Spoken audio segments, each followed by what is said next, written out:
Понекогаш се прашувам, во чија кожа влегуваш, Марко? Се презоблекуваш ли? Се преобразуваш во нешто што не си? Или пак ја соблекуваш униформата по која те препознавав?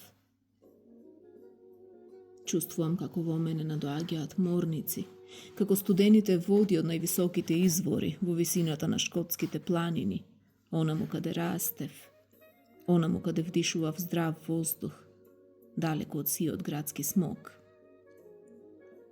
На моменти сето тоа помалку возбудува, но верувај ми, има многу мигови кога твојата преобразба ме наведува и мене на промена. Наутро си кротко јагне кое расте со наголемувањето на денот, се развива од час во час, за ноќе со волчја моќ да излезе од свилените решетки на нашиот дом и да војува со секој кој е во обид да му застане на патот. Си се прашал ли? Зошто е сето ова? Зарем не си веќе презаситен од сиот разврат и блуд што ги живееш последниве години? Постои пат кој е поразличен од се до сега.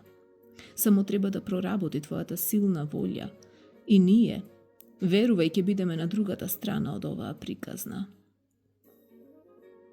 Единствениот, кој ќе остане со нас постојано, безусловно, секогаш, единствен, е нашиот